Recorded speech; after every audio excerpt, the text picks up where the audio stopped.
એટલે માં પાર્વતીને એમ થયું કે મારા દીકરાને આપણે લગ્ન કરી નાખીએ. એટલે કન્યા જોવા મોકલા. પેલા કાર્તિક સ્વામીને મોકલા કે તમે જોઈ આવો, તમને જે ગમે ને એ તમારી. એટલે રીધી સીધી બે ઓરડાની અંદર હતા. કાર્તિક સ્વામી ગયા અને પાછા આવ્યા ને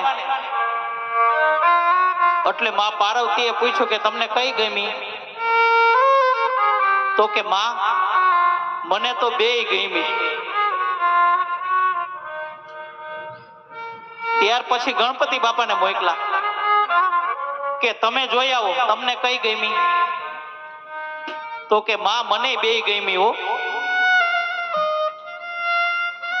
વાતનો લોચો પડી ગયો. એમાં નારદજી આવ્યા. ઈ કે શું થયું? ઈ કે મારા બંને સંતાનોને બંને બેય કન્યા ગમે છે, શું કરવું? ત્યારે નારદજી એમ કીધું, જે